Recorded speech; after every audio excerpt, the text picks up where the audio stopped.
Bonjour tout le monde et un bonjour très spécial aux membres de la Fraternité à l'heure de Dieu. Pour ceux qui nous connaissent moins, Fraternité à l'heure de Dieu, c'est un groupe Facebook où on publie l'Évangile tous les jours ainsi qu'un court commentaire sur l'Évangile, ce qui nous aide à pouvoir comprendre les Évangiles et les méditer. On a aussi un site web fraternitéalheure-de-dieu.com que vous pouvez visiter. Alors vous allez peut-être pouvoir comprendre un petit peu ce qu'on fait dans notre fraternité. Vous êtes les bienvenus, d'ailleurs. Et puis, aujourd'hui, notre sujet, c'est la pratique religieuse quitte le Québec. Un sujet très d'actualité, car on se rend compte qu'il y a de moins en moins de personnes dans les églises. Les églises se vident et les églises ferment. Et puis, tout ça est en décrépitude. On enlève les crucifix un peu partout. On ne peut plus voir Jésus nulle part. Alors, il y a des questions à se poser. Il y a vraiment des questions à se poser.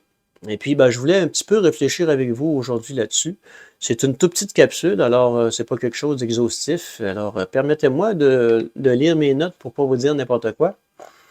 Alors, on dit que la pratique religieuse au Québec a connu une baisse significative au cours des dernières décennies.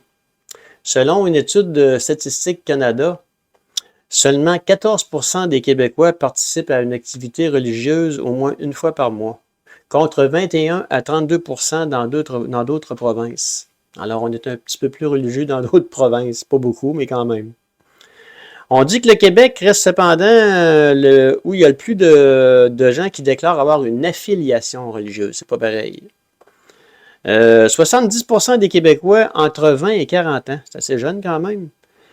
Ils déclarent avoir une affiliation. Cependant, cette affiliation est souvent associée à une faible pratique religieuse et à une moindre importance accordée aux convictions religieuses ou spirituelles. Alors, ce qui fait que ces gens-là, dans ces tranches d'âge-là, seraient encore croyants, mais ne pratiquent pas. C'est une statistique. Ça m'étonne un petit peu, par exemple, des gens de 20 à 40 ans. En tout cas, on aurait pu aller un petit peu plus vieux, mais j'aurais pu me mettre même dans cette tranche d'âge, dans une autre tranche d'âge, parce que moi, j'ai 67 ans, et puis je ne vais plus beaucoup à l'église, je vous l'avoue. Mais par contre, j'aime beaucoup lire l'Évangile tous les jours. Alors, vient avec ça, justement, les fermetures d'églises que je vous parlais tout à l'heure.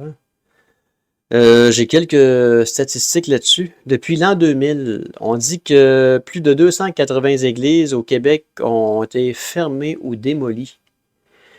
Plus précisément, 802 lieux de culte sont identifiés comme étant en mutation, ce qui signifie qu'ils seront probablement fermés, vendus ou transformés en autre chose. Alors, c'est quand même assez important comme statistique, 802 lieux de culte qui vont être transformés ou fermés. On dit que la société québécoise a beaucoup changé depuis les années 60, surtout en ce qui concerne la religion. C'est sûr, les années 60, il y a eu la Révolution tranquille. On dit avant que la religion était partout, hein, c'est sûr. Elle était, par exemple, dans les écoles, dans les hôpitaux. La religion était aussi au cœur de l'identité des villages, hein.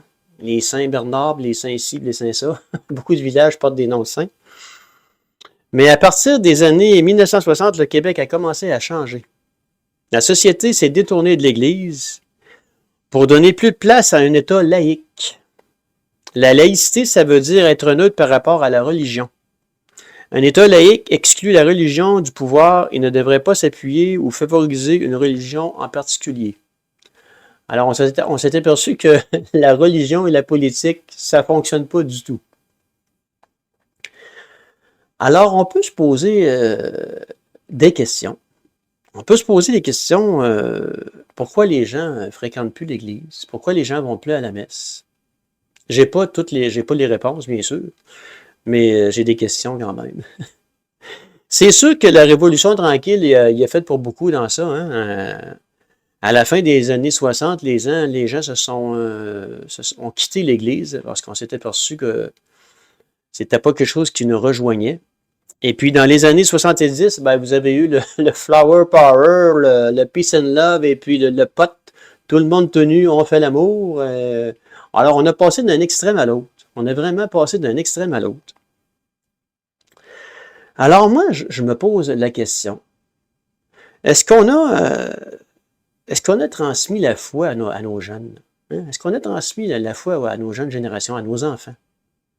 On a peut-être manqué un petit peu là-dessus. Ou peut-être que ça ne les intéressait pas non plus. Il y aurait peut-être une façon de leur transmettre ça, mais je pense qu'on n'a peut-être pas su comment le transmettre.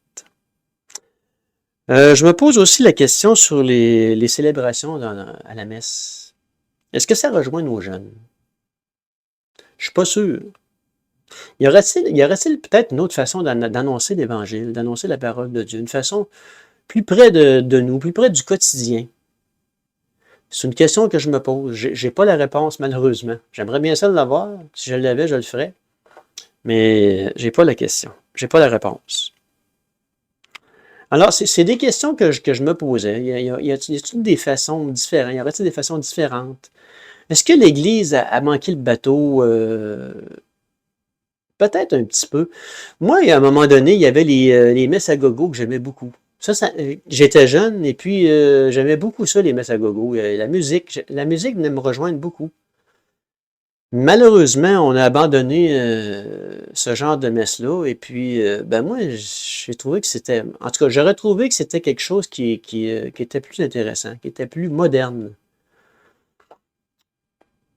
Il y a un endroit à Québec, la paroisse Saint-Thomas d'Aquin, où il y a beaucoup de jeunes qui vont à l'église. Et puis, ça joue beaucoup de musique. Les jeunes amènent leur instrument de musique. Il y a beaucoup de chants et de musique. Et puis, c'est beaucoup plus vivant. Je me demandais, est-ce qu'on doit annoncer un Jésus vivant ou un Jésus mort? On est supposé célébrer un Jésus vivant. Des fois, j'ai l'impression qu'on célèbre un Jésus qui est mort. C'est beaucoup morne, c'est triste des fois à l'Église. En tout cas, c'est mon opinion strictement personnelle. Vous en faites ce que vous voulez. Alors, ça fait un petit peu le tour de ma capsule aujourd'hui. Bien, on s'aperçoit qu'il n'y a plus de gens dans les églises et puis les églises ferment. On est en train de perdre notre beau patrimoine religieux, malheureusement. Et puis, bon, on ne sait pas quoi faire avec tout ça, malheureusement. Là-dessus, ben moi, je vous dis, pour les membres de la fraternité, ben je vous dis union de prière. Et puis, on se revoit peut-être dans une prochaine capsule, une capsule express que je vais appeler. Peut-être une petite méditation sur des évangiles. On verra plus tard. Là-dessus, ben, je vous dis à une prochaine et puis je vous dis bye.